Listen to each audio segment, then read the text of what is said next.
We will go ahead and get started right now. So good morning, everyone. Thank you all for joining us. Back for session 2 of our Brewing a Business Plan Workshop series. And today we will be talking about your executive summary.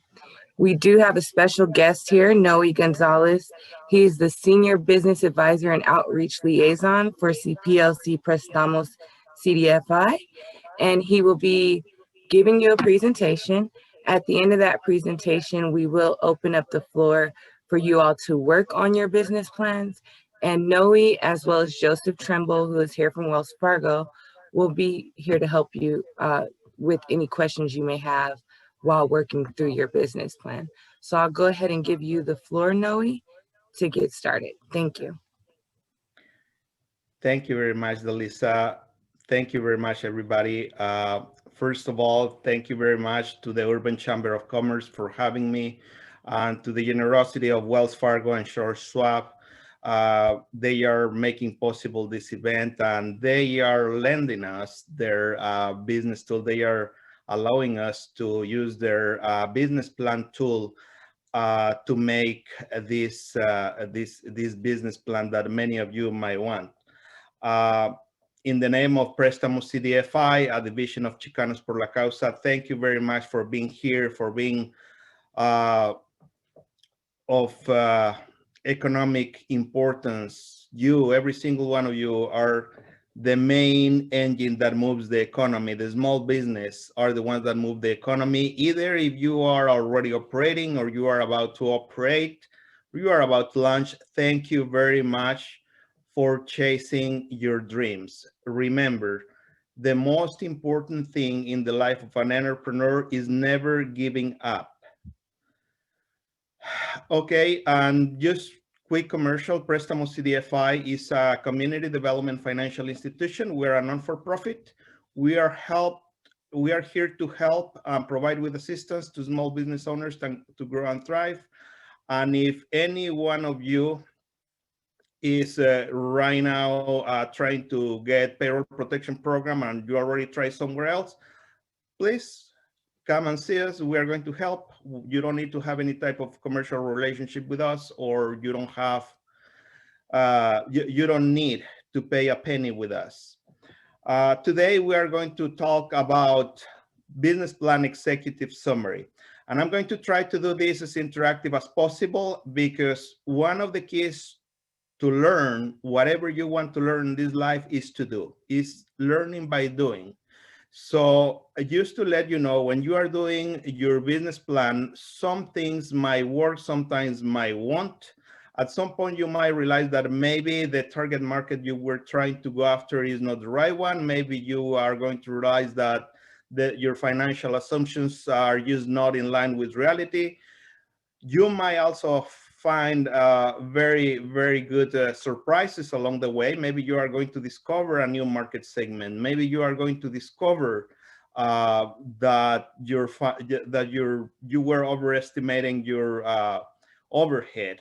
Maybe you discovered that there is a cheaper way to deliver value to your clients.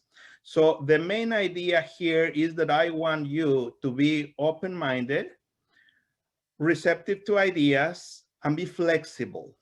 Okay, because we are going to talk about the executive summary. And what is the executive summary? The executive summary is the key component of the business plan and is the first section that is going to be read by your audience.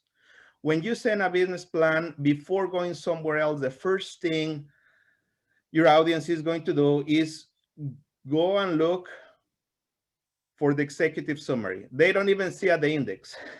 They want to see the executive summary. So I don't see my chat on the side. Let me see. Let me see. I'm going to ask you for a favor. If you have questions, please put them on the chat. Dalisa, do you think you can help me with the chat? Yes, I got you, Noe. Okay. So please place your questions on the chat, and I'm going to ask you questions as well. Please try to answer.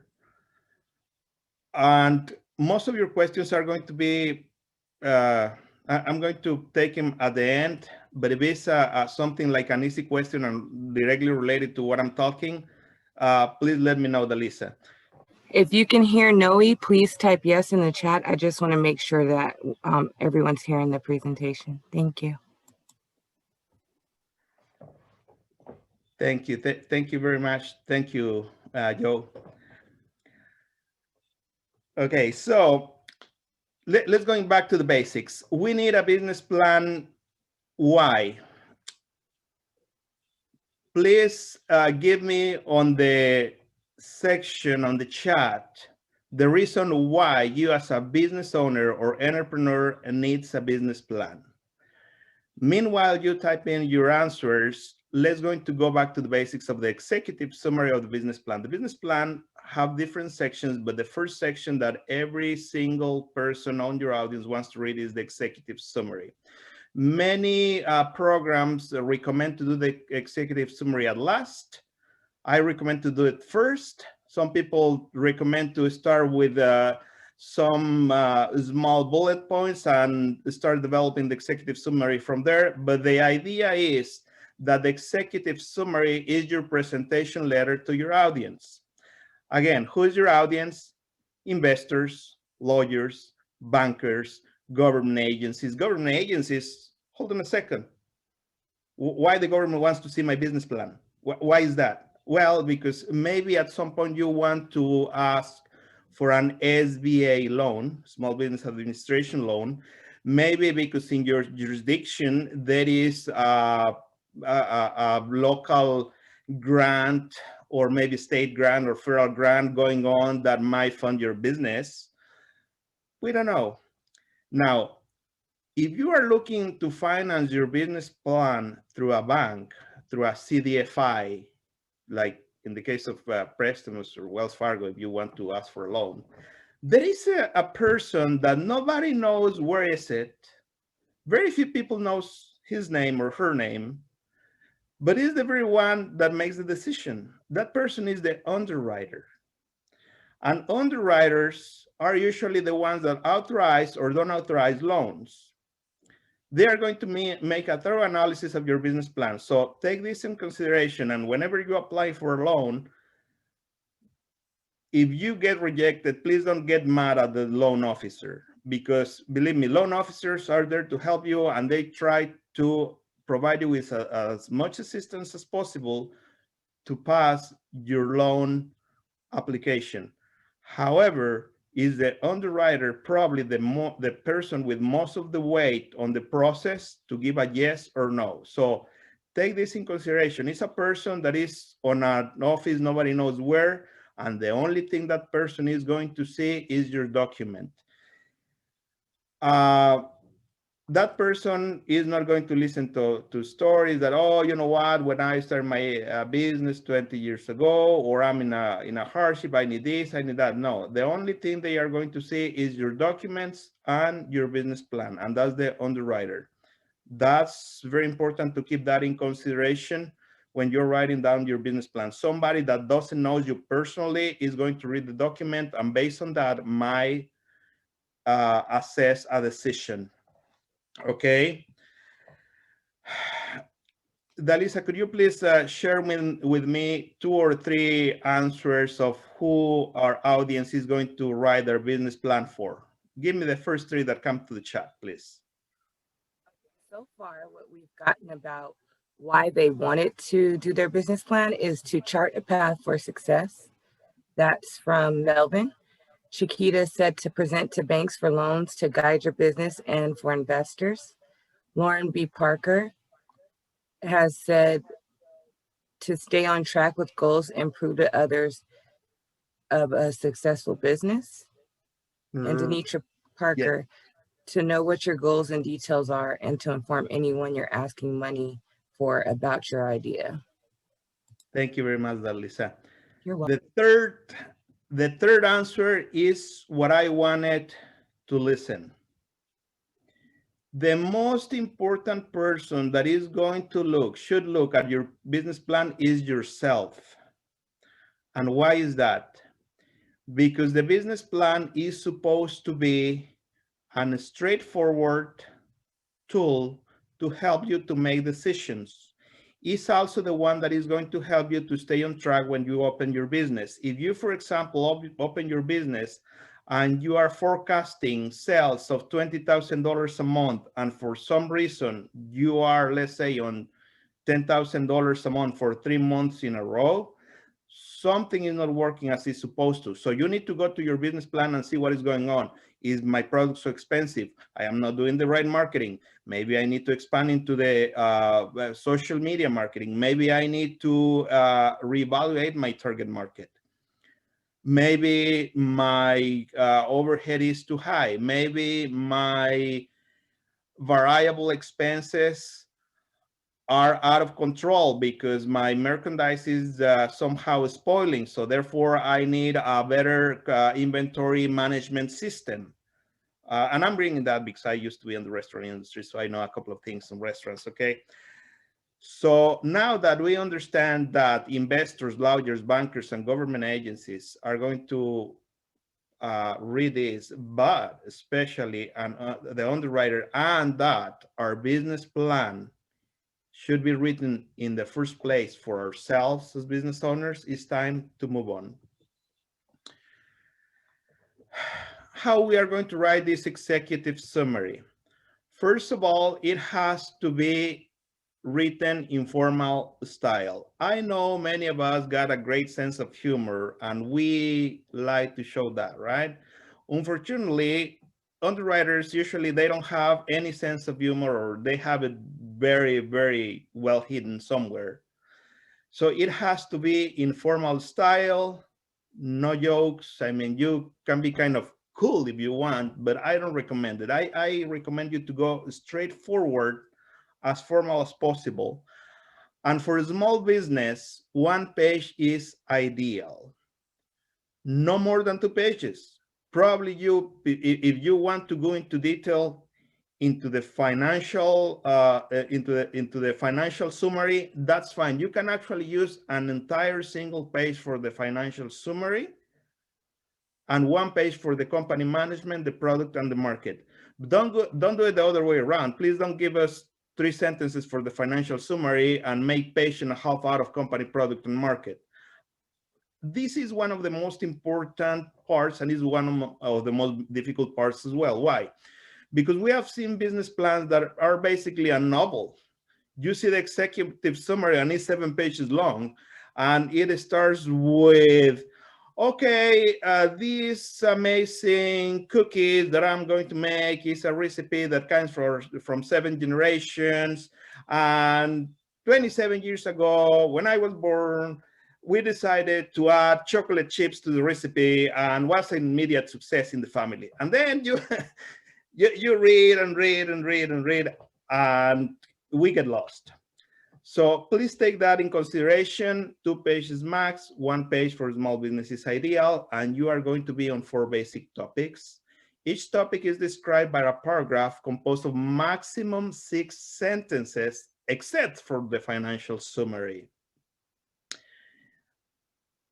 So far, any questions? If everybody understood who is going to be the business plan written for and how long is going to be, please give me a 7 on the chat.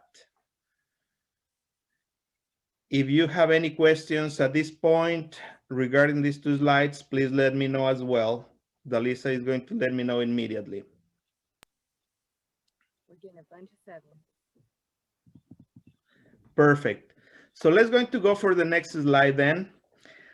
And we have 4 basic components. This is the 4 basic ingredients for your business plan. The first question that you can use to elaborate those 4 sections is who we are, what we sell, who we sell it to, and our financial summary. The first time I wrote my business plan and I saw the question, who we are, I started like, okay, I was born in this and this town, and this and this time, At the age of 6, I went to kindergarten because at the age of 5, nobody wanted to get me into kindergarten because I was a troublemaker. And then I realized that when I came to my instructor, says, no, it's not the kind of information we want on the business plan. We want something different. It has to be specifically and strictly business related, relevant to the underwriter that is going to make the decision, or relevant to yourself that are going to be making decisions along the way with your business plan. A successful executive summary describes the company in terms of identifying solutions for problems that the market is demanding. The executive summary also addresses this question: who will deliver those solutions, to whom, and how? Third question, very important. The delivery of those solutions will bring us, as a result, a profit. Let me clarify a little bit this point. Sometimes people is like, okay, I'm a non-for-profit. How come you want me to put right there a profit?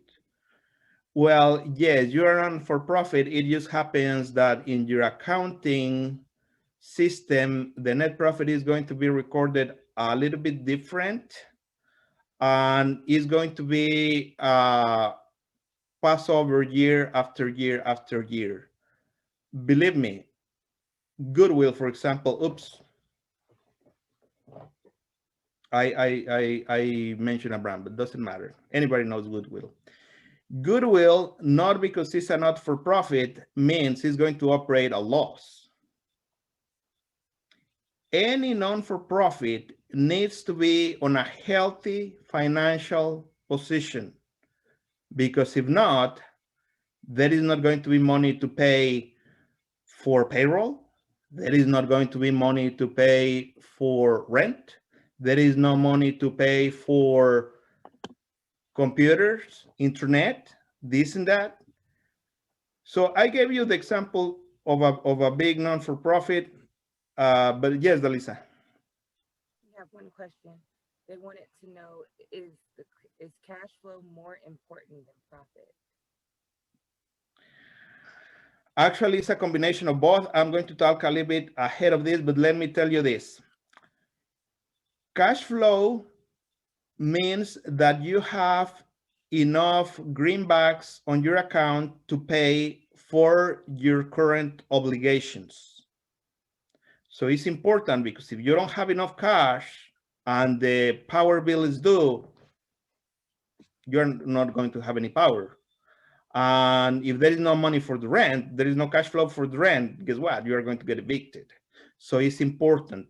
Now, before, actually, the statement of cash flows is the last one we review into the financial statements. The first one, and the most important, is the profit and loss statement. Actually, if you file on a Schedule C, very important, or you report even as a corporation for your taxes, that's a profit and loss. Your Schedule C is actually a profit and loss statement. So the profit and loss tells you how much you sold, how much you spent on rent and inventory and whatnot, and then you have a net profit. So this is the trick. First of all, you have to show a net profit. Even the cash flow might not be there. Sometimes if the net profit is good enough, and maybe you have a bunch of accounts receivable, or you made a big investment of inventory and that's why you don't have the cash right now, that might be a good case for the underwriter to finance your project.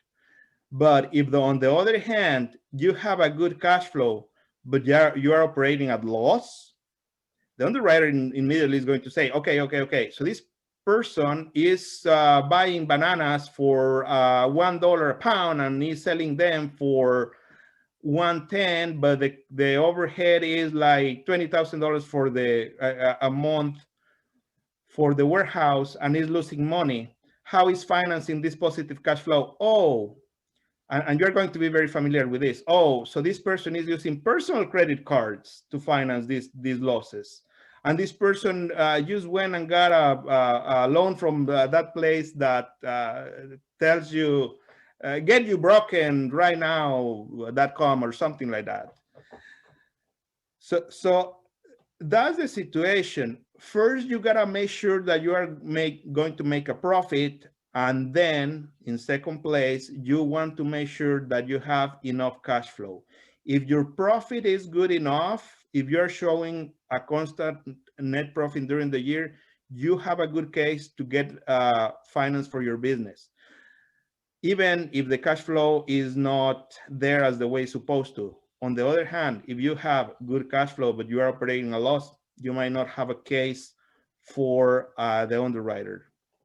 Hopefully I answered the question. I went too long on that one, but we're going to see a little bit more about that. Okay, so if I answered the question, please give me a 3 on the chat. Meanwhile, let's going to move right here. So tricky question from a strictly financial perspective, what is your mission, vision, and main strategic goal? In one single sentence, please, audience, give me the answer to this question. From a financial perspective, what is your mission, vision, and main strategic goal? And when we say financial perspective, we are talking about money. What is my mission, vision, and main strategic goal from the financial, from the money point of view? Dalisa, do we have maybe 1 or 2 answers already? Not yet. I think they're still typing them in. Okay, I can tell that everybody is like this, right? I have 1, profit over loss. Pat says profit over loss. Perfect. Another one maybe? Create positive profits of $2,000 per month from Benjamin Bishop. And Shakita says to be a profitable business. Perfect. Okay. The second answer is a good one because you're putting a number into your table, into your perspective, into your business plan. When we, this is the situation, and I am guilty as well, okay, because I've been an entrepreneur myself, and I've gotten hard knocks along the way. But this is the situation. When we talk about financial perspective, we need to talk about numbers. Things like be profitable, I want to be rich, I want to have enough to buy a house in Anthem, I want to have enough money to go traveling around the world. I mean, they are good goals, but from the financial perspective, they are not solid goals. I'm going to bring you a quick anecdote. About 10, 12 years ago, I was working for the retail industry, and one of my missions was to turn around stores that were losing money. And at some point, we were struggling to turn around those stores because, you know, we were after the meltdown of 2008, and it was, the demand for everything was still pretty low.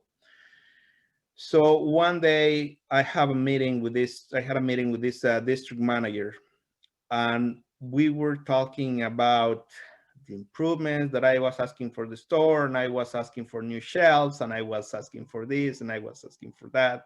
And suddenly he stops me and tells me, okay, hold on, you can have all that, but right now tell me, what, from the financial perspective, based on your numbers, what is your mission, vision, and main strategic goal? And I was like, oh my God, what do you mean?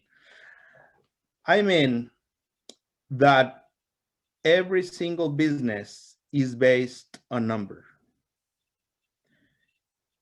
I understand that you love cooking, but your main goal, your mission as a cook, as an hairdresser, as a restaurant operator, is to make money. Because if your goal is to do the most amazing cookies for everybody in the world, most likely you are going to fail and you are going to get frustrated. Your vision should be a goal of how many thousands or hundreds of thousands of dollars you want to sell per year. And your strategic goal is what is the main value that you are going to offer to the market in terms of making your money. And he told me this, look, the accounting department, which are the kings of finance in the company, think like this. The mission for this year, for this fiscal year for you, is to make money because the store is losing money. Your vision is by December, we were on January, by the way, is to make more money than for this store than you made last year. And your strategic goal is get out of these horrible red numbers, this cash bleeding that is dragging the store. And I give you a good motivation. If the store closes down, you are going to go along with the store. Guess what? I get super motivated. 3 months after, the store was making money, believe me. So just to help you to think about it. What is my goal in terms of money? What is my vision in terms of money? Well, what is my main strategic goal in terms of money? Don't be afraid of thinking in terms of money. There is a psychological trick right here, and I've been victim of that psychological trick. When I was a little kid, somebody told me that the money was bad. Somebody told me that the money was dirty, that the money was actually something kind of sinful. And as I grew up with that mentality, I was like, no, making money is bad. No, that's evil. No, that's dirty. No. So I went to kind of a therapy with a good friend of mine that is pretty good with that thing of fixing people's brains. And he told me, no, that's your programming. The problem is not that you are a bad manager or a bad entrepreneur. The problem is that you have the wrong software into your brain. So you gotta embrace yourself as someone thinking that the money is good. The money is a vehicle to interchange goods and services between people, and money is a blessing. So start thinking, please, in terms of money, in terms of numbers, in terms of how much do I want to have on sales, on profit, and how I'm going to get it by the end of the year. If everybody agrees with me, please give me a 10. If somebody disagrees with me, please give me a 0 on the chat. We are going to evaluate also if what I'm saying might be right or wrong, not right or wrong, but what the ideas I'm trying to share with you that might be popular or not in our community, so to speak. So let's going to move fast. I think I already went to the, give me a sec, please. My computer is on a strike, it seems.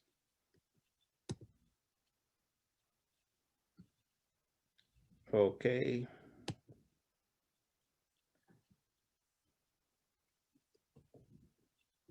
For some reason, my PowerPoint is frozen, I think. Give me a sec. Meanwhile, Dalisa, can you please tell me how many tens and how many tens we got into the chat?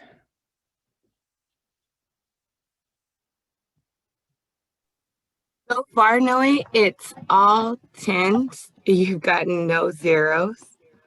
And Okay. I will go back through and just talk towards what a couple people have said. Lauren's mission is to make 4 times more than she spends. Her vision is to make 4,000 in the first month and 1,000 per month in 6 months. Her main strategic goal is to develop a plan to estimate how much she needs to sell to meet benchmarks weekly and monthly.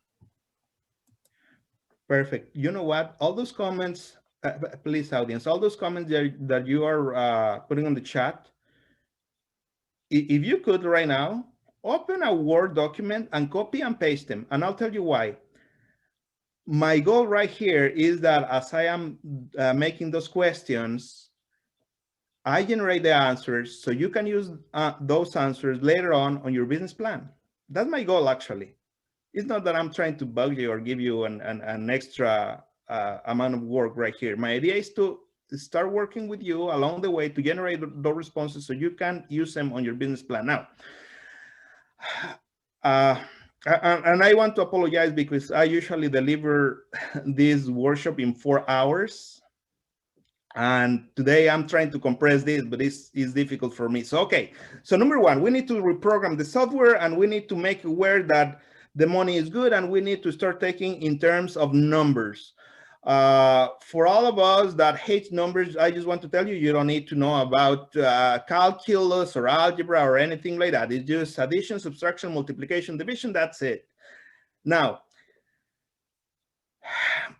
to make a good business plan, a good executive summary, you need to research your industry. Unfortunately, there is no magic solutions, and sometimes you will need to actually do some field research. Long time ago, just to give you an idea, long time ago, somebody came and said, hey, I need $100,000 because I want to buy 4 vending machines. I was like, ooh, kind of expensive vending machines. Okay, so let's go to do the research first. And he was looking good, okay? He got good credit, he got the collateral, he got everything that a financial institution would like to see to give the finance, except he didn't have experience, he didn't have a plan. So I told him, look, let's go to see if your business is going to be profitable. Go and plant yourself in front of one of those vending machines on this supermarket and Y supermarket and Z supermarket and stay right there for 2 hours, and you are going to you are going to count every single client that buys any soda or any snack from those machines. So the person was reluctant, but the wife was like, yes, that's a good idea, because that way we can know in advance if we're going to be making money or losing money. Yes. So they went right there. And about 3 weeks after, they came to me and said, you know what? We discovered that with that amount of sales, it's going to take us about 10 years to repay for those machines, unless we find a really high traffic area to put those machines. And we already went to one of these big stores with a blue sign that got low prices always, to see the possibility of put one of those machines right there. But we discovered that they don't allow no one to put machines because they put their own machines right there. So I'm bringing this to the table because I have to be honest, many business plans fail because they are not based on reality. They are based on fantasy. And our goal right here is to help you to craft a business plan based on true facts. Very redundant, but you know what I mean. That's why I made this slide. Most common failed executive summaries: those that describes companies, managers, and teams that will solve problems that do not exist, are not in demand, or have been satisfied for someone else in the market. So you need to answer this question. You need to go for this question. What the market is demanding from your industry right now? What is the problem, person, or frustration that your ideal client is able and willing to pay you to get it solved? If you can give me an answer to any of these questions in the chat, man, I'll be grateful. I'll be happy. What the market is demanding from your industry right now? What is the problem your ideal client is trying to solve? What is the pain, the frustration? What your client is demanding is not what I think the market demands, is what the client is actually showing, the prospect is actually showing that is going to buy. Do we have maybe an answer right there, Delisa, already? None yet, but I am still monitoring the chat. Okay. Meanwhile, you think about that. I'm going to move to the next slide. Please make this distinction. A prospect is a person demanding a solution to a problem and is able and willing to pay for that solution. So it's not the same saying like, oh yes, I want to lose weight and I'm going to eat salads the whole year. And then but hold on, the salad is like $10. And for $7, I can get my double with extra large fries with 28 ounces Coke. You know what? Instead of the whole year, every day, I'm going to eat one salad per week. You know what? Still now, the salad is not, maybe once a month.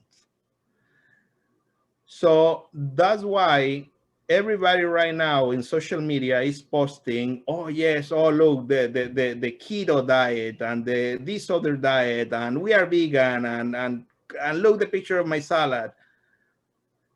If that's the case, why there are more fast food restaurants around than healthy restaurants? And actually, certain restaurants that sell fast food also offer salads. And I was talking to a manager the other day, and I was like, hey, how your salad program is working? I know you guys got it on TV and everywhere. Are you selling a lot of salads?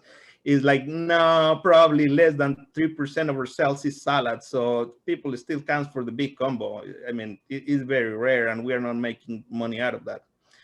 So just to let you know, that's the difference between a qualified prospect and not qualified prospect. The prospect is able and willing to pay for your service. It's not only saying I'm going to pay, it's actually able and willing. And this is very important. You need to observe that behavior on that prospect that you are trying to go for. A client is different. A client is a person that already found a solution for her or his problem and has taken the decision of buying that solution from you, not from the competitor, but from you. So, Noe, we did get Yes. some. We actually got one person who said, could you repeat the question? But we got a lot of answers as well. Yes. Any answer to any of these questions might work right now for my purpose. So what market is demanding? Yes. Some of the answers that we've gotten so far. Oh, go ahead. Tell them the question again. My audio is not that. Repeat your question. Repeat what you said, please, Dalisa. Jean wanted you to repeat what the question was. You asked the group to put their answers in the chat for. Yes. What the market is demanding from your industry right now? Or you can answer either or both. What is the problem, pain, or frustration that your ideal client will need you to solve as a company for them? Look, this is reverse engineering on business, okay? It's not what I offer to the market, is what the market is demanding. And let me move fast forward a little bit so that way I can give you an example of what I'm talking about. No, will you be able to share the slides later? Sure, I'll send them, yes, via email. I already sent a copy to the UCC, to the Urban Chamber of Commerce. Please feel free to disseminate the material. Okay, so we are still researching the industry. This is the first step. Many people said like, oh, I'm going to start with my product. It's a great product. It's a great service. No, you don't start right there. You want to start trying to figure out what the market is demanding from your industry right now. What is the problem? And then you are going to model your business plan around that necessity and how you are going to solve it. So, tip, first research the market and then model your product service company around the problems that the market is demanding to be solved by someone, and that someone might be you. Trick, What imaginations is a common sense, maybe just a fantasy. Your audience is accustomed to think in terms of data, numbers, and statistics. Please do your homework. And who's your audience again? Bankers, lawyers, government agencies, and that person working in that dark corner that nobody knows, but is very powerful, that is called the underwriter. So that person thinks in terms of data, numbers, statistics. Please, whenever you are trying to model your answers to the demand on the market, think in numbers. How many clients are demanding this product? How many competitors I have in the neighborhood selling the same product, the same tacos, doing hairdressing, beauty salons? How many people around is with the same concept of restaurant? How much they are selling? What is the purchase power of my target market? Just to mention a few. Let's going to go on the next one. So let's going to go into what is going to be the basic components of your executive summary.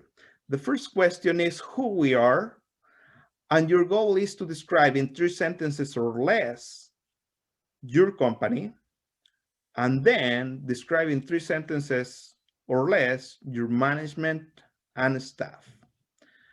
I'm radical starting with the 3 sentences because again, I don't want you to start with a novel. I want you to start with the 3 main ideas that describe yourself as an entrepreneur and describes your company and staff in terms of how you are going to solve the problem to the market.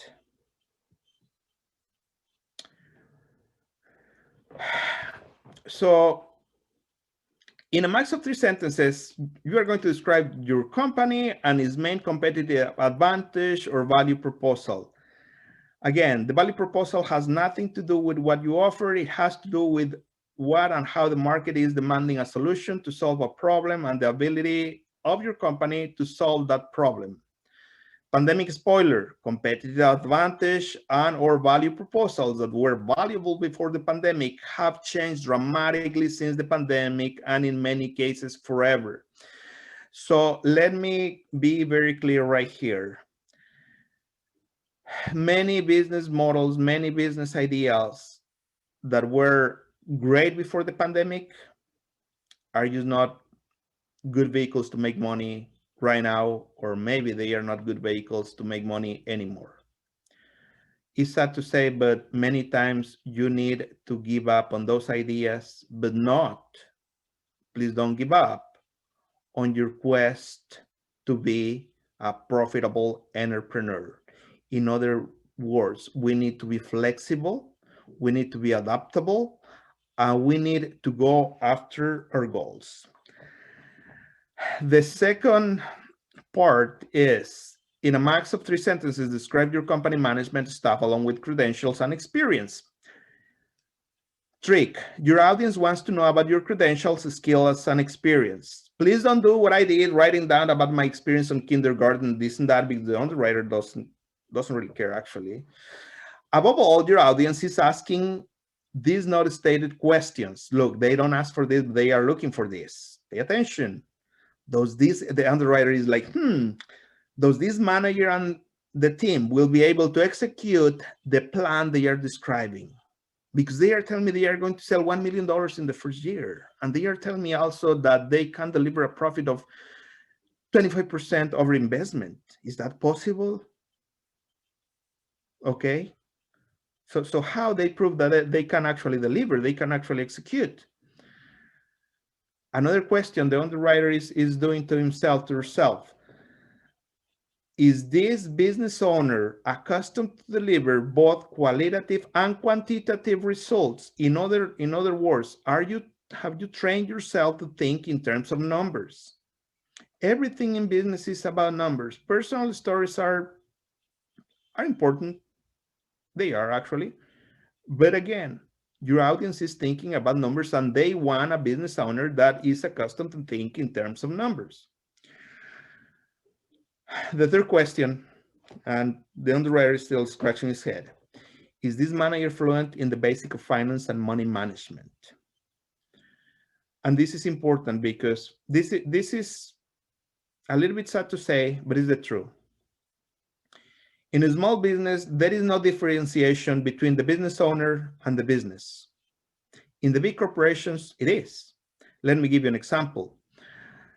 If the chief executive officer of Starbucks gets a heart attack and dies, God forbid, right now, you can still go to the closest store and get your Frappuccino with double caramel, whipped cream, and chocolate drizzle. I swear you will. But for a small business owner, if we get the flu or we get diarrhea, everything becomes a chaos. Then nobody's there to deliver, nobody's there to cook, nobody's there to open the beauty salon. It's a chaos. But unfortunately, the same happens with the money. If your personal finance is a disaster, most likely that behavior is going to transfer to your business operation. This is pure psychology. And the underwriters, the bankers, the CDFIs, the government agencies, everybody knows that. This is pure behavior. If you are neat and organized on your personal financial life, you will be on your business. If you are disorganized on your personal financial life, it's going to also transfer to your business. Now, let me ask you this question and please answer in the chat. This is important. Who is more dangerous to kill my business once the business is in operation? Number one, the COVID-19 pandemic. Number two, the politicians that might tax me so high. Or number three, my lifestyle. Who do you think represents the biggest danger for your business? The COVID pandemic, the governmental laws. I know, we don't like the IRS that much, right? But I know it's part of the government. Or my lifestyle. Do you have an answer right there already, Dalisa? We've gotten a lot of threes, and we've gotten a two as well. Okay, so almost everybody agrees that my lifestyle is the biggest danger for my small business once it's in operation. And you're correct. Let me give you a quick story. And this story happens years back when I was still in college, actually. So we got this couple right there, and they got very little money. And dad says, you know what? You know how to make amazing sandwiches. I love the sandwiches. I mean, you are my daughter and been doing sandwiches for like 25 years for us. So, I mean, your dad is an entrepreneur. You could be as well. Quit that job. I'll lend you money, and then you open a sandwich restaurant right here in San Francisco Bay Area. So it's kind of cool area, and everywhere got money, and everybody is going to love your sandwiches. So she's like, yes, husband. My dad want me to open a sandwich restaurant, and he's going to give us whatever we need to open it. And he's like, oh yes. So long story short, they opened the restaurant and they started being successful. And they were like, yes, we are making like $50,000 cash flow per year after our own payroll, because we are paying ourselves, right? As good entrepreneurs, they were paying ourselves. They were on payroll as well. And they are like, okay, let's go to open a second one because this is good business, you know? So they were a little bit south, closer to downtown in San Francisco, and they opened a second one. And they are like, yes, now we are making $100,000 a year. This is amazing. You know what, honey, we have been working so hard for these past 2 years. It's time to get a rest. It's time to travel. It's going to I mean, the old Toyota, no, I don't like the old Toyota anymore. So let's going to go for a new car. Okay, let's go. So they went and they traded in the old Toyota 87, I think, or something like that, for a BMW.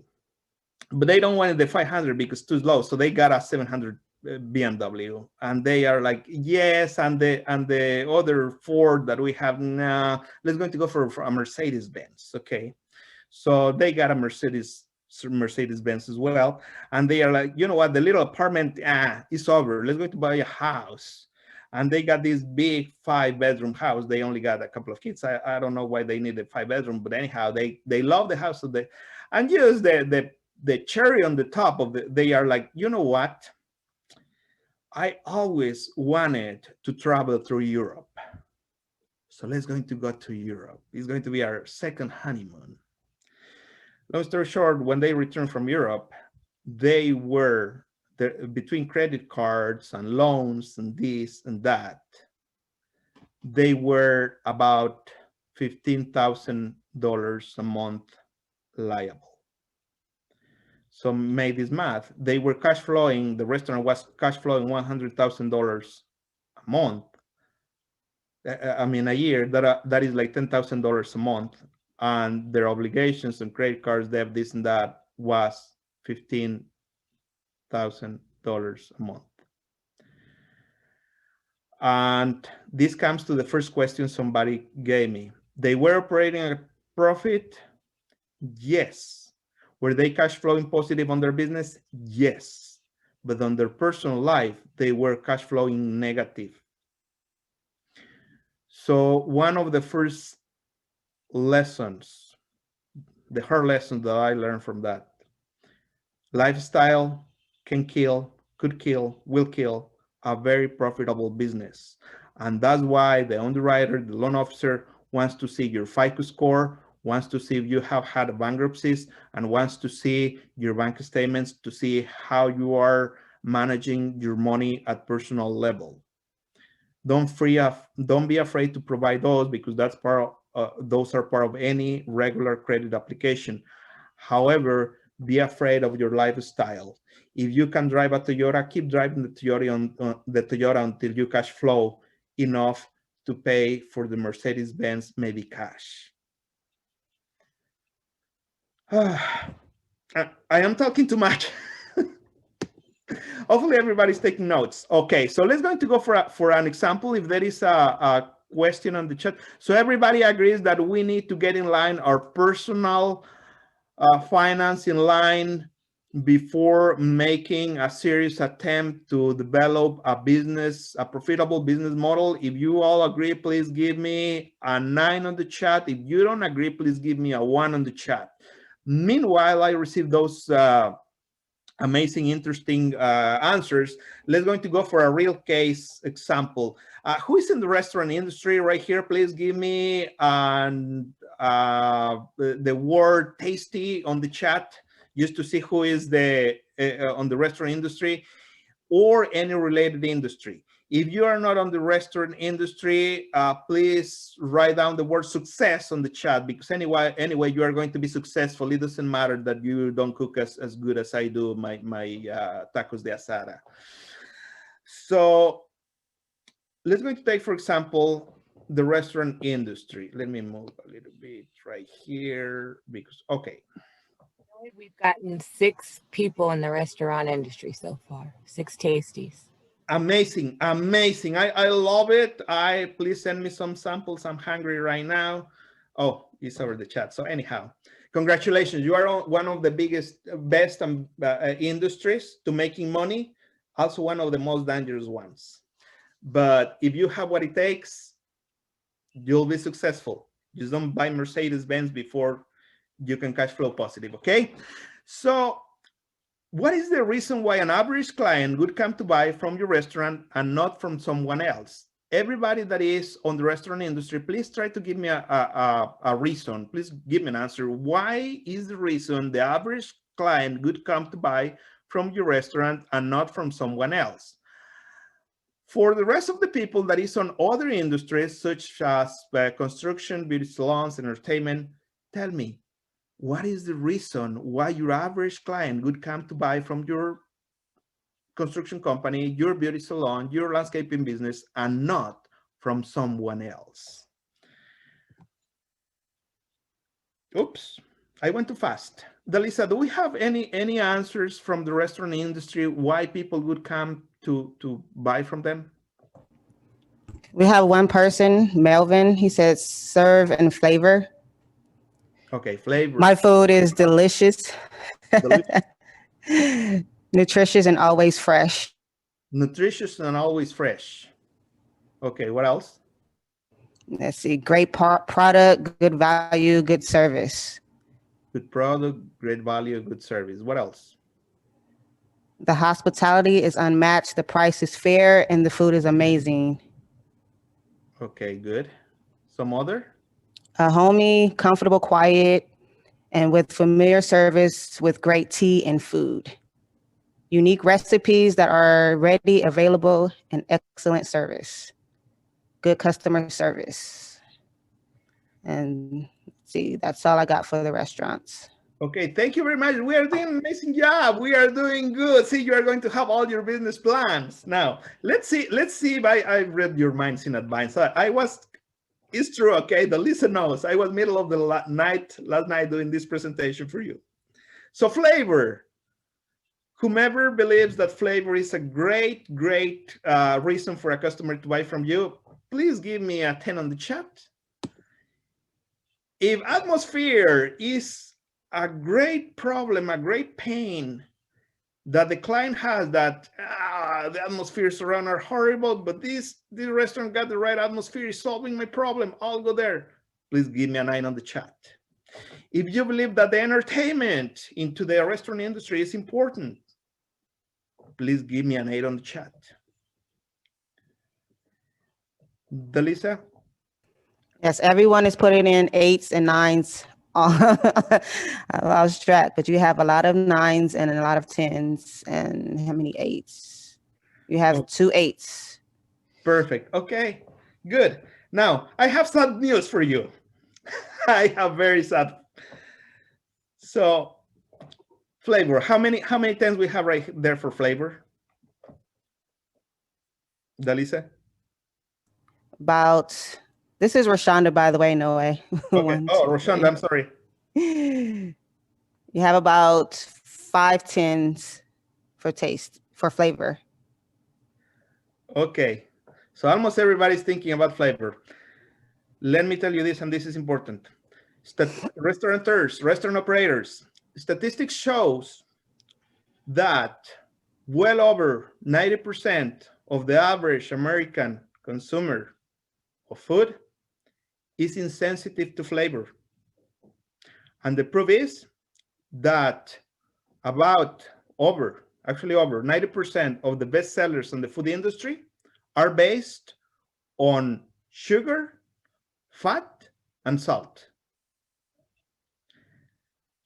The average American customer doesn't have palate for flavor.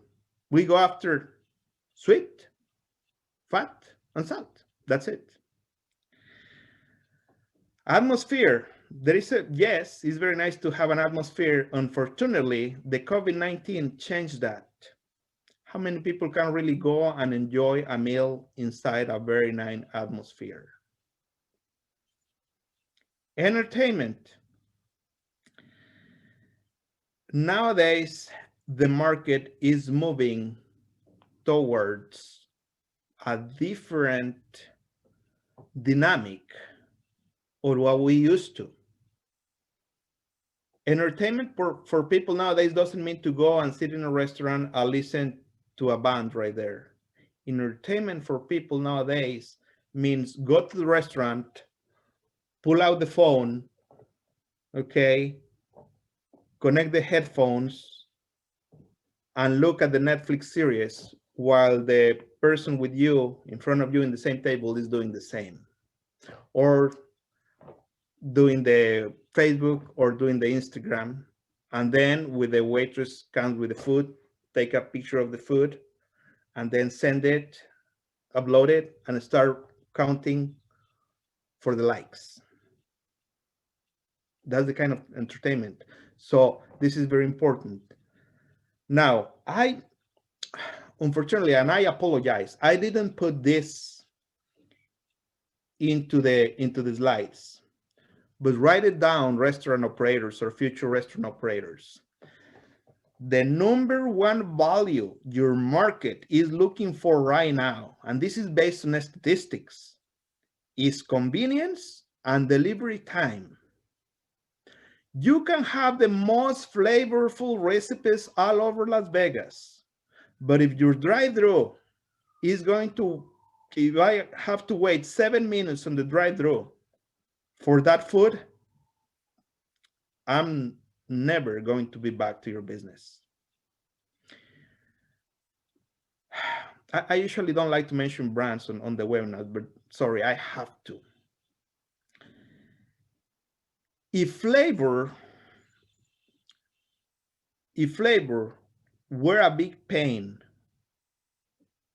for the average American client of restaurants, that company that have sold billions and billions of hamburgers wouldn't sold right now a single one, because the flavor is just flat. Now, just because, go around and check that establishment. Usually the drive-thru is full. Why? They even invested hundreds of thousands of dollars creating this why, this double intake, this double funnel intake to the drive-thru. Why? Because they know if they can deliver that food in less than 3 minutes, they have a client forever. The average American consumer of food is not someone that is going to go and sit in a restaurant. That is a very restricted market. The average client for food in America is somebody that is working close by in a hospital, in construction, in a beauty salon, clocks out for lunch, has 30 minutes, jumps into the car, drives like crazy, okay, is going to pass through a couple of yellow lights, amber lights, and one red light. Is going to go to the drive-thru and is counting on the seconds, orders quickly, grabs the food through the drive-thru, goes back immediately, sits, eats their lunch in like 7 minutes, clocks back to work.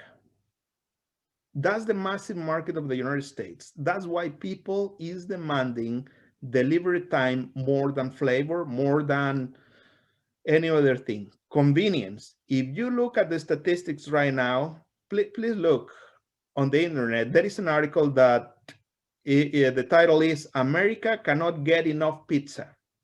At some point during the pandemic and the high unemployment and this and that, pizza companies in the United States were growing on sales about 200 and something percent, close to 300%. Why? Because nowadays your average client is going to be on the couch looking at Netflix series or some other movie right there or down streaming, and is going to order the food because doesn't want to go out, drive, get the food, and get back.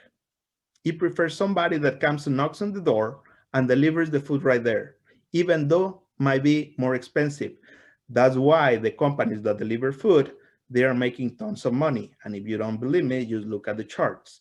So that's why this is important. You need to go for the facts of what the market is demanding, know what you are offering to the market. Now, if you can model a product that you can deliver through a drive-thru in 3 minutes or less, or you develop a system that is profitable enough so you can deliver that through Uber Eats, GrabHub, DoorDash, Dashdoor, whatever it's called, you are talking business. Any questions so far regarding how to look for value? Oh, write this down, please, audience. If you are looking for statistics for your business plan, there are two really good sources, local sources. One is UNLV Public Library's website. You can go online to the UNLV Library's website. If you don't find what you need, the email of the librarian is right there, and you can ask him, hey, where can I find information about how many restaurants on my zip code? Where can I find information about the average income per household in this particular place that I want to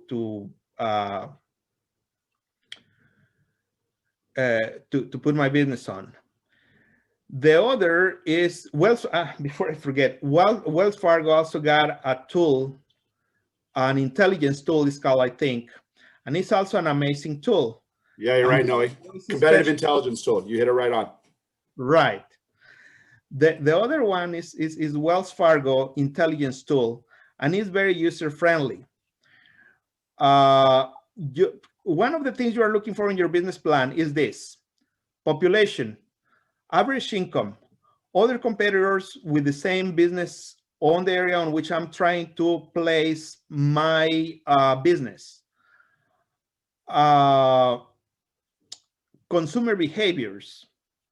It's not the same consumer behavior of someone that goes, for example, look, if you're looking, for example, trying to place a restaurant on healthy food, try to look for gyms.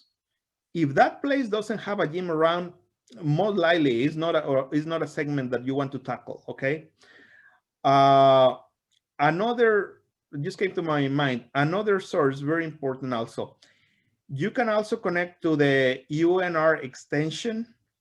And UNR extension, they got statisticians that can work along with you if you don't understand that much of statistics and what's the median and what's the standard deviation and this and that. If you want to be a little bit more sophisticated, you can set up an appointment. It's completely free. It's the University of Reno Extension Service, and they are going to provide you with assistance. So for any questions, I think I'm taking too much time. I'll try, wow.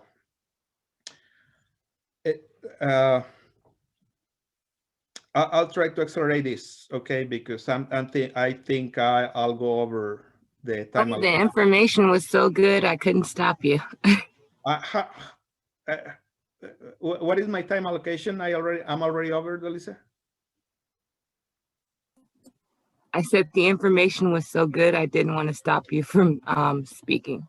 Okay, but just give me an about how long I can keep talking, because I'll try to compress this. This is a 4-hour presentation. I don't think we can stay 4 hours here. We have till 10:30.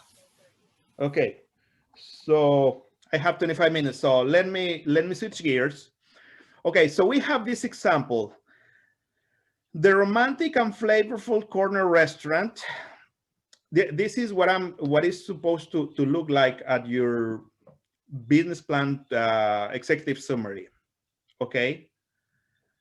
So for the description of the restaurant, the romantic and flavorful corner restaurant and company is a specialty seafood and steakhouse restaurant with limited dining capacity to ensure social distancing that is planning to open before summer 2021.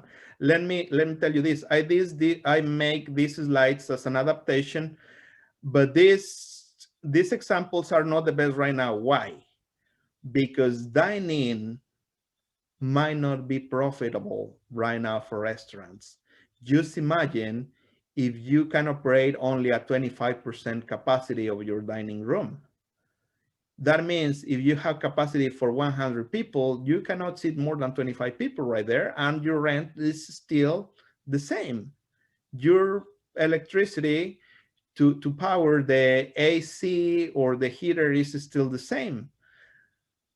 So dining right now is something that any underwriter is going to see with skepticism, okay? I'm not saying it's impossible, but I just want you to make you notice.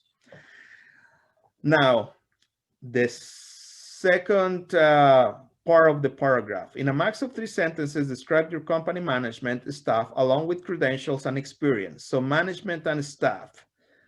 And the paragraph is going to look something like this. For this example, I have President, Master Butcher, and Chef Francois Sharp Est, graduated from the Gusto Academy of Culinary Arts in 1999. He will be in charge of the whole operation. He has over 20 years of experience cooking the best cuts in high-end restaurants in Las Vegas, Chicago, and New York. Francois also has managed teams delivering gross revenues in excess of $5 million a year and ROEs. Who knows what is an ROE? Please give me 6 in the chat. See how many 6 we have. ROE means return on investment of 8%. And believe me, for a restaurant industry, 8% return on investment is quite good. Francois has also completed a certification in social media marketing, SEO, and restaurant e-commerce from the local community college in December of 2020. So as the pandemic hit and this person, Francois Sharp-Est, got laid off, and why not? He was like, gosh, I want to open my restaurant, but now everybody is in social media, and I don't know about any social media. I don't know how to take pictures of my T-bones and upload them right there to promote my business. So what I'm going to do is I'm going to learn how to do that. Probably he was just as bad in social media as I am, but anyhow, he got the certification. And that's important. If you see right here, is giving a description of what is done in the past in terms of numbers, $5 million a year, and return of investment of 8%.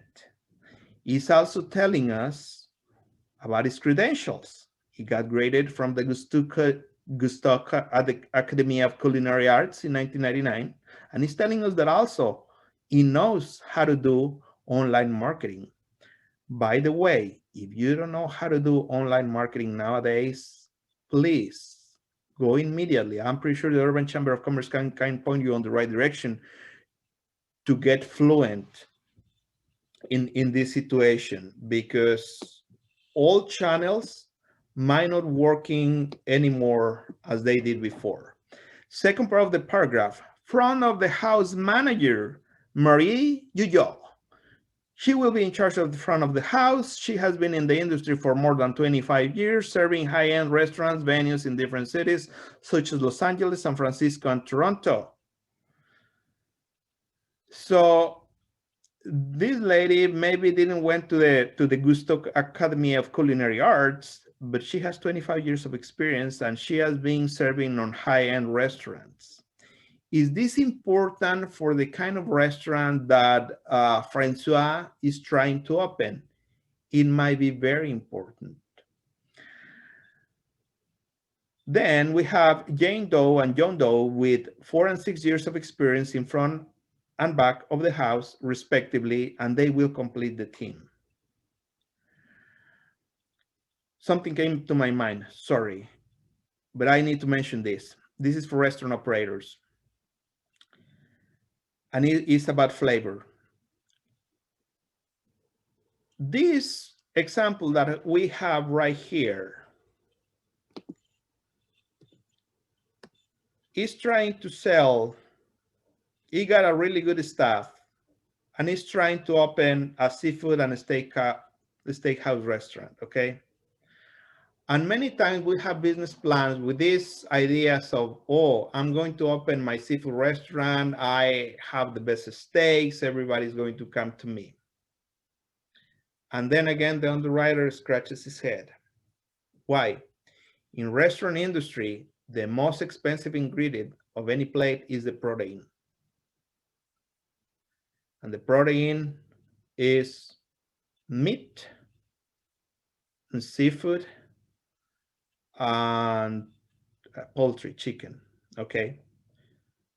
So the situation is that you need to always think about profit.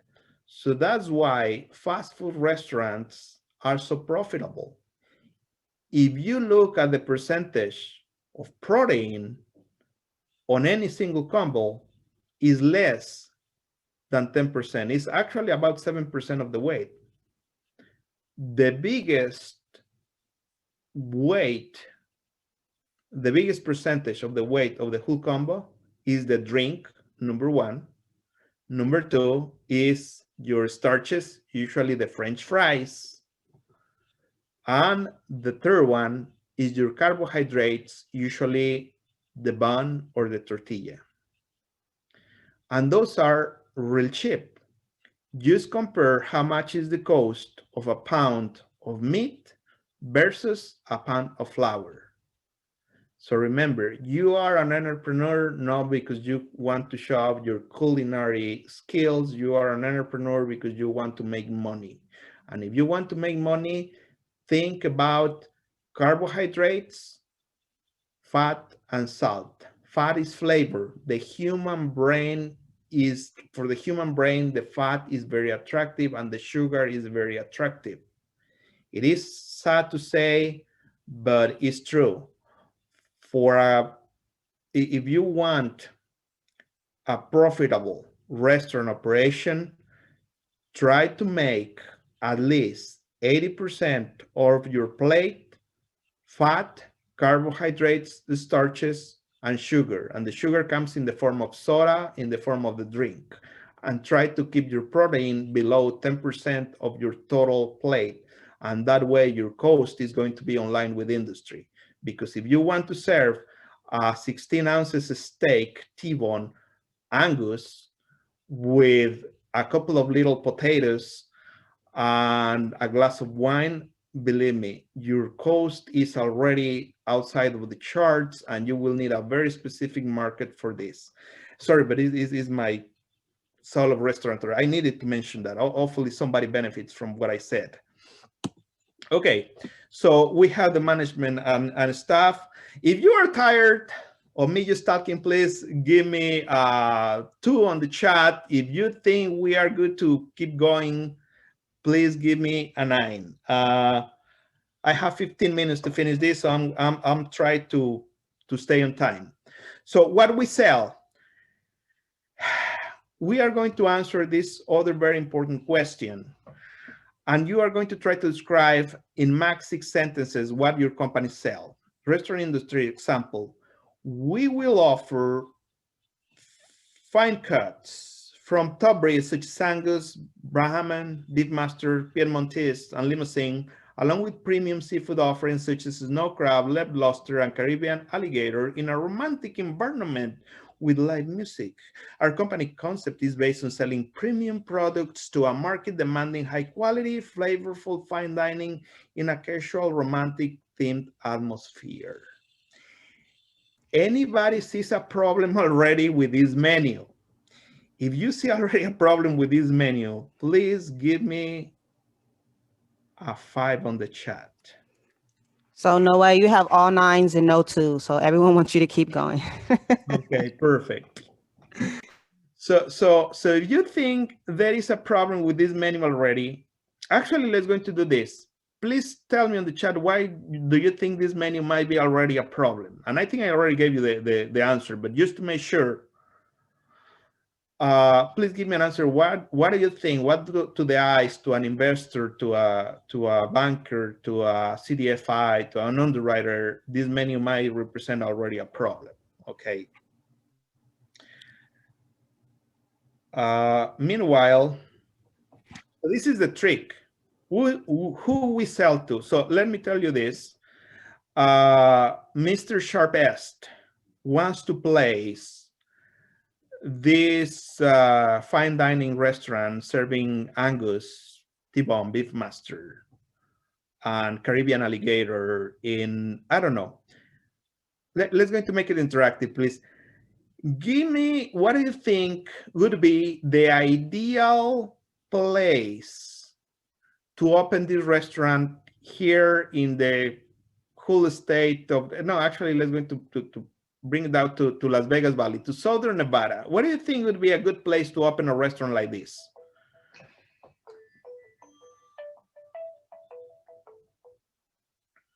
Sorry about that. If we have any answers in the chat, Dalisa, about where our audience thinks or believes it would be a good place for this restaurant. Okay, so Summerlin, Henderson, or the Strip, Lake Las Vegas, one of the big hotels. Another one says Summerlin, the Strip, Cosmo, Caesars. Let's see, Resorts, the Main Street. Oh, okay, thank you very much. So look, we are thinking, why these ideas come to our mind is very interesting. The human brain tends to evaluate situations, places, and people primarily on visual stimuli. Okay? What we see, we take it for granted. So because this is going to be first of all, it's already a problem with the menu because this is not a 99 cents cut that we can get from Cisco, okay? This is a very specialty steakhouse, and we are going to need a specialty supplier of those meats, and that's not going to be cheap. We're talking about a steak that is going to come like, I don't know, $10, $15 a pound. So we will need to sell it for at least $70 a plate, something like that. So we immediately think the Strip, and I'll tell you why the Strip is a bad place for a restaurant like this. The Strip is extremely expensive. The rent is extremely expensive. And so many restaurant operators on the Strip with great food have been broken because of the expensiveness of renting a space inside any Strip property.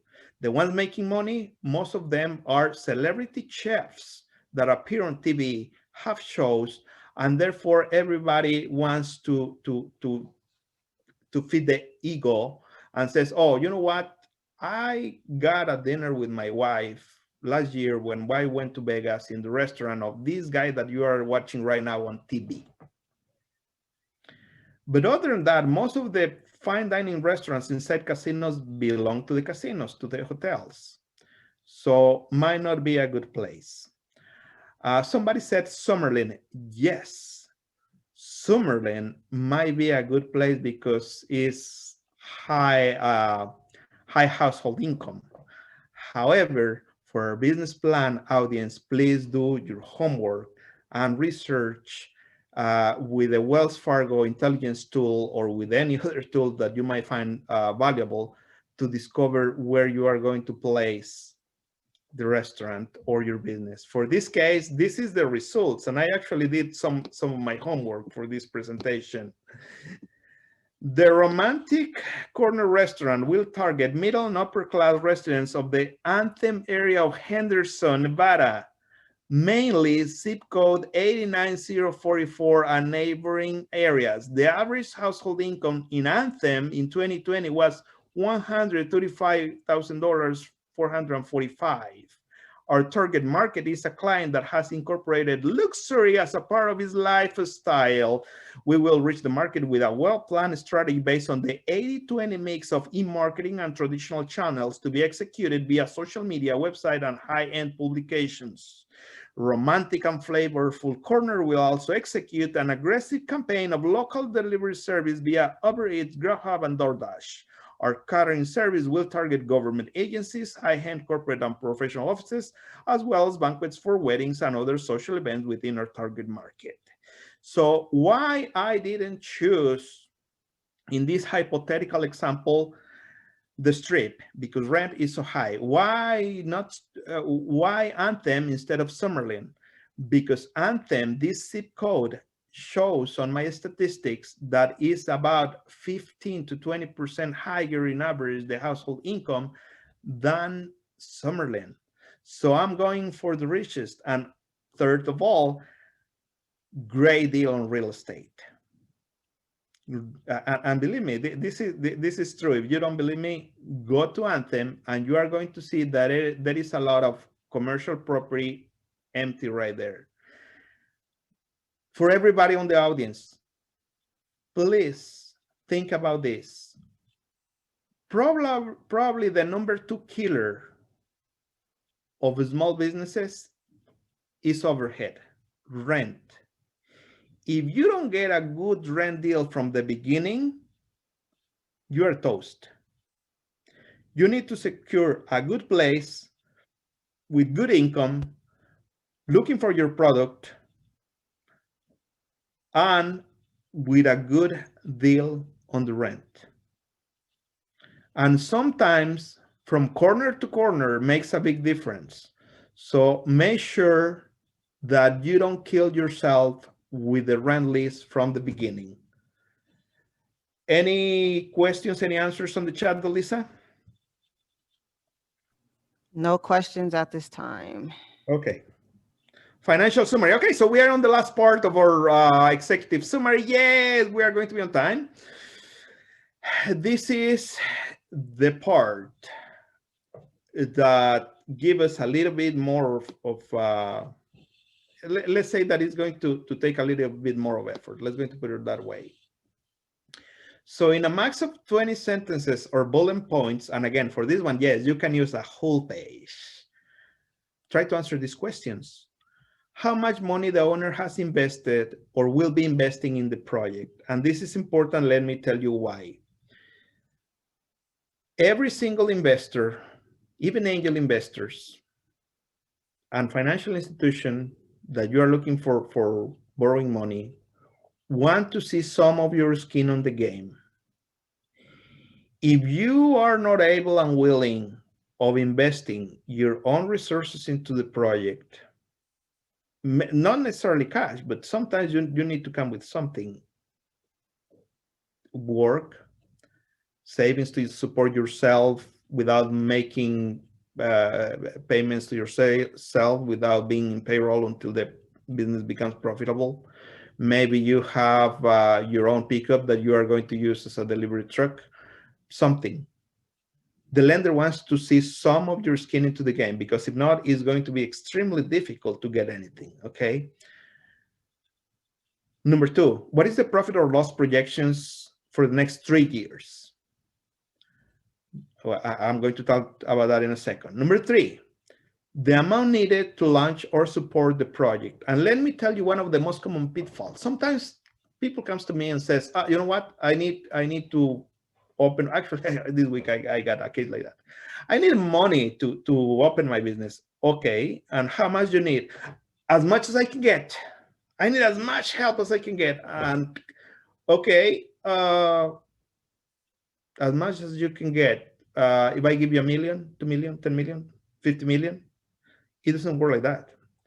You need to know exactly how much you need and how you are going to use that money. Basically, your audience wants to know how every single dollar will be invested. Next question. How do you plan to receive investment from? Where are you going to receive investment, including self-investments like savings or some other material assets that you are going to invest into the project? But of course, we want to see how much cash you are going to put right there in the project or equivalents. The rate of return that the project will offer to an investor. It sounds like very fancy, but it is really this. How many cents of profit you are going to return as a net profit per every dollar invested into the project, either per month or per year, okay? That's what it means, the question. Next question. What is your plan for repaying the loan or the money or delivering a return to your investors in the case that you are looking for an investor? Hopefully, okay. And last one for this slide, how long will it take for the company to return a profit? Let me tell you this.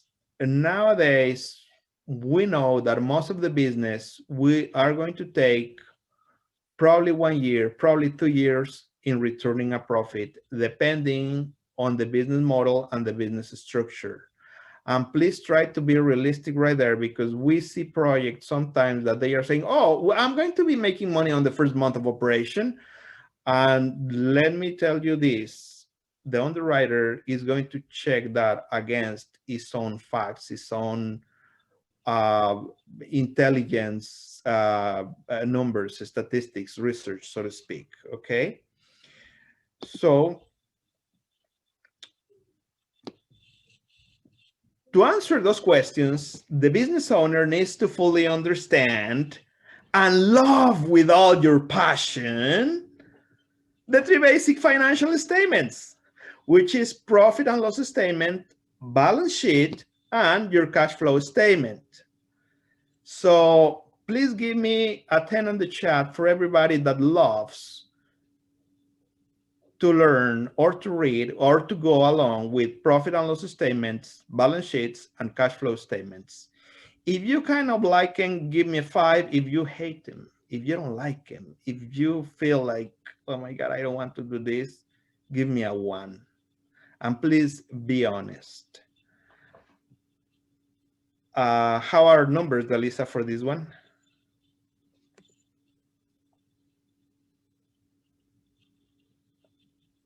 So somebody on the chat with me? Well, meanwhile, let's going to go to the next one. So I have an example for you. The romantic and flavorful corner restaurant financial Have summary. about 5 5s, 5 10s, and 5 1s. So Okay. split.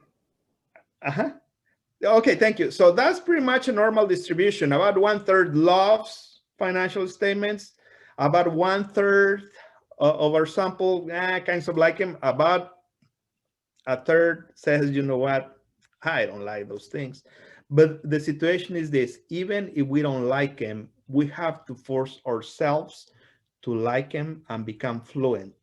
Because again, and a small business is not about me liking do this or doing that. The main reason you want to open a business is because you want to make a profit. And you need to be able to measure your inputs, your outputs, and your net profit. So let's going to go to the example right here. The financial summary of the romantic and flavorful corner restaurant says, fixed costs, including rent, utilities, insurance, will be low given the fact that we already secure a turnkey space in the target area. The larger percentage budget is represented by the cost of quality supplies, meat, and staff salaries. Based on solid data, our budget will be as follows. The fixed cost per month average, $9,800. Staff salaries and payroll per month average, $20,000. Purchase of inventory will average $12,000. Once we're open, additional costs will include $1,100 per month for e-marketing, social media, and traditional media publications. The two partners have invested already $89,000 in the project and have raised an additional $12,000 by selling stock positions in the company, representing about 10% of equity. So notice this, Mr. Sharp asked, I already know where the money is going to go, how much his overhead, including rent, is going to be, has calculated the payroll, has calculated how much inventory is going to need to start, how much he's going to spend a month on in-marketing, social media, and they are already telling us how much money they already invested into the project. So far, so good. Give me a 5 on the chat. If you have questions right here, please put them in the chat because probably this is the most important section. Joe, do you have something you want to share with us at this point? I love the information today, Noe. You know, the part that's sticking with me is, you know, as I think through my plan, you know, have I really done enough of the, and I know you talk about it easily, but there will be moments where it's uncomfortable to really dissect your business, but even dissect your product and dissect your approach. But the customer journey is what you're trying to impact based on making that profit, or at least solving something in your community. And Noe's giving you some great ideas on how to improve what you've done. So I'm enjoying it. Thanks, Noe. You're very welcome, Joe, and thank you very much to all the audience. Thank you, Joe. So something came to my mind right now. Again, money is about programming. It's the software we have on the brain.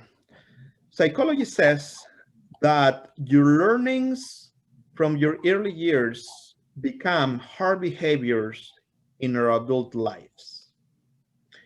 And many of us, in my case, I mean, in my case, when I was a little kid, we were not poor, but we were not rich either. And sometimes the money was something that we didn't like to talk a lot. But for that, and it took me years to change that behavior, let me tell you, it was not easy.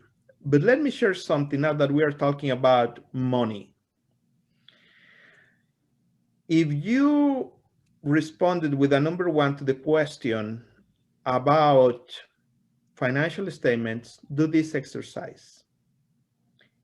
every single month, open your bank statement. I want to believe you have a bank statement, a credit card statement, a savings statement, and dedicate 1 full hour, put the timer right there, and highlight with 3 colors. With green, all your deposits. With yellow, all your necessary purchases that you did with that checking account or credit card account, such as paying the power, paying the rent, paying the gasoline, the car bill. And with the red, all the purchases that maybe not that necessary. I mean, maybe that little go out for displays, or maybe the purchase of that new toy or something. Start right there. Don't even break the numbers. Just do that exercise. And that is going to train your brain to get accustomed on thinking on the numbers. Then on the second month, repeat the exercise and add up all the green highlights, all the yellow highlights, and all the red highlights. Stop right there. On the third month, allocate again 1 hour to sit in front of your personal financial statements. And now do the same exercise, highlightings, add up all reds, all yellows, all greens. But now compare how much was your income, how much was a necessary expense, and how much was an unnecessary expense. And little by little, in 3 months, you are going to train your brain of thinking in terms of number. We don't do that because we are not accustomed. And believe me, at some point in my life, I was fearful of opening my bank statement. And you don't imagine, because I work in this industry for years, you don't imagine how many people has an emotional negative reaction to their bank statements, and they just prefer put them on the side. It's not a good idea if you are going to be a business owner to stay with those behaviors. You can change your life, you can change yourself, you can overcome those limitations, you can reprogram your software. Believe me, you can do it. So hopefully I share something valuable for you. Delisa, do we have something on the chat? Yes, we do. We actually have 2 questions. The first question is, it appears it should be written in third person, the business plan. If I'm the sole owner but plan to hire help in the future, should I include those team members that I envision? Yeah, yes, and that's actually part of a different segment on the business plan that on which you are going to fully, this is just, okay, think of the executive summary as your presentation letter, as the introduction, as the facade of a house, okay? But then on the other sections, you are going to describe in detail what is going to happen on those 3 years of financial projections. So you can say, for example, we are expecting to grow this much on the first year, but for the first year is going to be only 2 employees. Starting of January of the second year, we are going to hire another person. And by the beginning of the third year, we are going to add another 2 positions for this and these new products that we are expecting to launch, or because our sales are expecting to grow, given these and these facts and these trends. So yes, my recommendation is grab a page and do a timeline like we used to do on elementary school. You remember, on this year the Mayflower arrived to the United States, and this other year was the Civil War, and this other year was I don't know, the Cold War, whatever. So do your timeline and said, okay, 0 years right here, we are going to start right here, okay. And then 6 months after, we are going to be right here. And then after the first year, this is going to happen. So do your timeline. The timeline is not a formal part of the business plan, but it's very important because it's going to give you the material to build, to craft your paragraphs. I'm already 7 minutes off. Okay, do you have another one, Delisa? No, we have one last question and then we'll have to wrap up. Yes. Chiquita would like to know how many sentences should the who we sell section be? 3 to 6. 3 to 6. Okay. I'm actually at the end, basically. So this is the second part of the financial summary. I'm going to read real fast to you. The romantic and flavorful corner restaurant raised the goal. This is the important part. The goal is to get $50,000 to cover completing and retrofit the kitchen and dining room to come in compliance with the CDC and state health authorities during COVID-19 biosafety guides. This is very important. Incorporate, please do your research, and whatever is your business plan, incorporate the biosafety and the COVID-19 parts. We want to know as a lenders how you are going to deal with the pandemic. We want to know that you are aware that your product and your service needs to be fully adapted to this new economy that resulted from the pandemic, okay? Then those $50,000 will also cover licensing and health inspection certificates, initial inventory, advertising for 90 days, expenses related to website and online ordering platforms, and payroll coverage for 90 days. These two last bullet points, very important. The two partners might consider to offer 50% of company equity in return for the capital needed, or if you are going to go for a lender, the two partners are able and willing to pledge the real estate property with an estimated equity of 1.2x times debt to loan value coverage as collateral warranty for a lender that might finance the venture at fair market terms. I know it sounds like Chinese, but basically you are saying this: look, per every dollar you are going to lend me, per every dollar I'm going to borrow, I have $1.20 on equity on my house that I can put upfront to get the money. Ladies and gentlemen, yes, sorry, I'm like 10 minutes over, but that was the last one. Question, comments? So proud, I compressed 4 hours on information in about an hour and a half. And almost everybody's here. I know some people went, but okay, we have a question. I have a question. Yes. As a CDFI, are you able to invest in real estate projects? Repeat the question, please. Your audio cut for a second. As a CDFI, are you able to invest in real estate projects? It really depends on the project. It has to be at least 51% occupancy. I think Wells Fargo might be, from what I understand, when you say real estate, in our case, it has to be 51% owner occupied, and it has to be related to your business. Let's say you're a barber shop and you want to buy real estate to house your barber shop. Yes, we can do that as far as at least 51% is going to be to house your business. Is not commercial investment. I think Wells Fargo is in a better position for that kind of deals. Am I correct, Joe? Yeah, you're absolutely right, Noe. Yeah, could you please tell us a little bit as a bank how it works for small investors that want to go into real estate?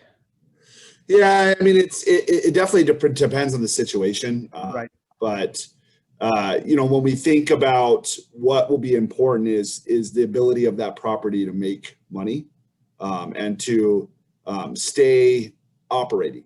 So I definitely love to chat about a one-off if we can with anyone that has an example. I can kind of explain more. It's a little hard, a high level without getting into the nitty gritty. So. Okay, perfect. Thank you very much, Joe. Some other questions in the chat, maybe? Comments? How do we deal with the fact our business lost money last year because of the pandemic? Do we need to show a profit for 2020? This is a situation. If you lose money, the underwriter, even the CDFI, even if we are more flexible, we want to know why you lose money. Yep. And we want in great detail, and we want an honest explanation. And we want to see also your plan to pivot your business and start making profit before we talk about the possibility of a loan. And let me give you a great example, and restaurant industry is a great example. I'm business advisor, okay? I'm not a loan officer. I don't do any decisions regarding loans. I just give guidance on how might work your product. So feel free to reach to me, because I'm not going to bug you like, yeah, you gotta get the loan. No, we are here to help, and Joe is here to help, and everybody's here to help. So this is the situation. Let me give you a quick example. Restaurant industry has seen a K recovery. What is a K recovery? There is no middle of the line. I give advice to restaurants that actually, believe it or not, are making a profit at this point of the pandemic. And I have some of them that I already throw the towel. They already closed. So what made the difference? Let me give you just an example. One of these restaurants early in the pandemic was in panic. And it was like, we're not selling, we're going to go broke, what we're going to do. And I was, okay. You cannot have people coming in, but you can open a drive-through. And you already have the setup on your kitchen to deliver it fast. It's kind of an assembly line. So let's going to finance you to open that drive-through. How much you need? Neither around 50K, okay? So this restaurant opened the drive-through, and guess what? Nowadays, about 80% of the sales are coming through the window.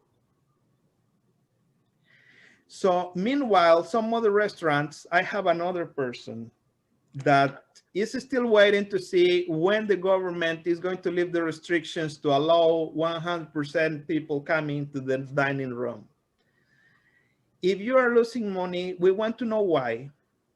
We want you to be honest, and we want to see if you have a plan to make sense to turn that around. Nowadays, pivoting is a word that bankers, underwriters, business advisors want to see into your business plans, and restructuring your business model. Yeah, and I would add to that, Noe. I think you hit it.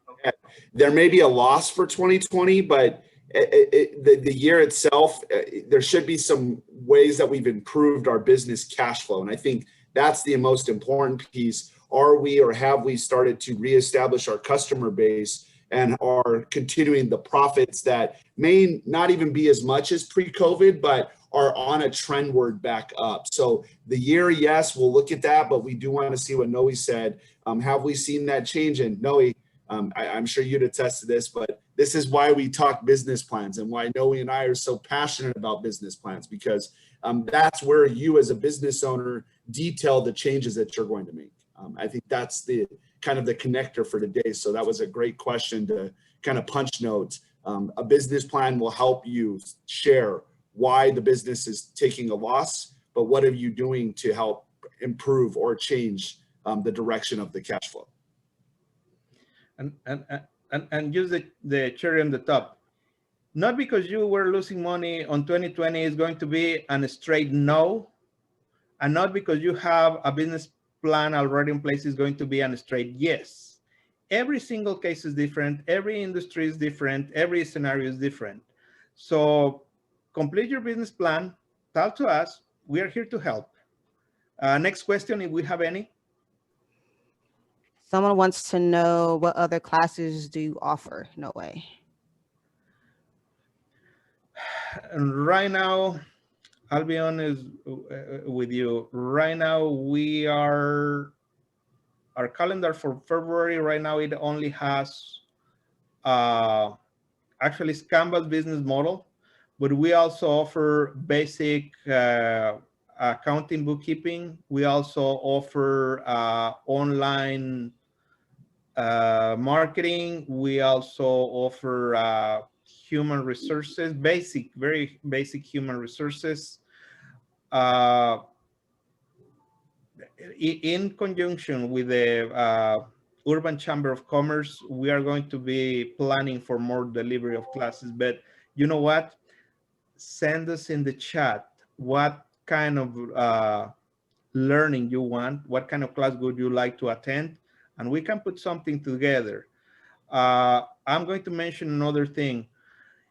If some of you need a specialized assistance on certain area, let us know. We have a sponsored program by the Small Business Administration, the SBA, that is called Prime, and can provide it to up to 5 hours of one-to-one assistance on different business areas. We can put you with a coach and give you a specific advice on whatever you're trying to accomplish.